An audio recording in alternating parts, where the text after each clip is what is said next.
नमस्कार, आप सभी का स्वागत है लीगल लॉ में। मैं आदित्य राज। चलिए आज की खबर पर कुछ शुरुआत करते हैं। मकानों को बुलडोजर से ढाने की घटना पर देश भर में चर्चा होती रही। अब सुप्रीम कोर्ट ने इसे अमान्य और अवैध करार देते हुए कड़ा रुख अपनाया है। न्यायमूर्ति अभय एस ओका और उज्जवल भुइया की पीठ ने प्रयागराज की घटना पर सुनवाई करते हुए संवेदनशीलता और कानून के शासन पर जोर दिया है। अदालत ने पीड़िता को 10-10 लाख रुपए का मुआवजा देने का आदेश दिया है। आइए जानते हैं सुप्रीम कोर्ट ने क्या क्या कहा है। सुप्रीम कोर्ट ने कहा है कि जिस तरीके से प्रयागराज में मकानों को ध्वस्त किया गया वो बेहद चौंकाने वाला और अवमाननीय है। पीठ ने इसे मनमाना कृत्य बताते हुए कहा कि इससे उनके अंतरात्मा कांप उठी। कोर्ट ने स्पष्ट कहा है कि आश्रय का अधिकार मौलिक अधिकार है और इसे छीनने से पहले कानून की उचित प्रक्रिया का पालन जरूरी है। शासन की यह असंवेदनशीलता नागरिकों के प्रति अन्याय को दर्शाता है। कोर्ट ने जोर देकर कहा है कि आश्रय का अधिकार संविधान के अनुच्छेद 21 का अभिन्न हिस्सा है और कानून का शासन संविधान के मूल संरचना का आधार है।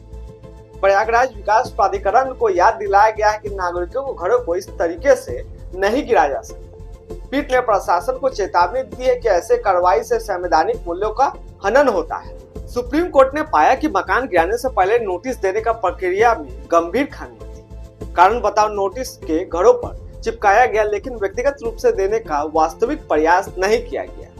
पहली पंजीकृत डाक 6 मार्च 2021 को मिली और अगले ही दिन मकान ढा दिए गए। इससे अपील का अवसर भी छिन गया जो कानून का उल्लंघन है। कोर्ट ने प्रयागराज विकास प्राधिकरण को 6 सप्ताह में प्रत्येक मकान मालिक को 10 लाख रुपए मुआवजा देने का आदेश दिया है।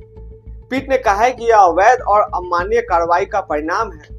अटॉर्नी जनरल के तर्क की अवैधता की भरपाई नहीं होनी चाहिए को खारिज करते हुए कोर्ट ने कहा है कि उचित प्रक्रिया का पालन न करना गलत है। सुप्रीम कोर्ट ने नोटिस चिपकाने की प्रथा पर सख्त नाराजगी जताई।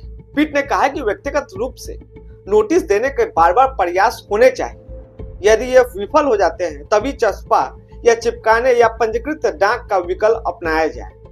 कोर्ट ने इसे चस्पा करने का धंधा करार देते हुए कहा है कि यह प्रथा बंद होनी चाहिए ताकि नागरिकों को उचित मौका मिले। यह मामला साल 2021 का है जिसमें एक याचिकाकर्ता प्रोफेसर अली मोहम्मद फातमी का घर भी बुलडोज से गिरा दिया गया था। पीड़िता पक्ष ने इसका खिलाफ इलाहाबाद हाईकोर्ट में याचिका दायर की थी लेकिन उसे नामंजूर कर दिया गया था।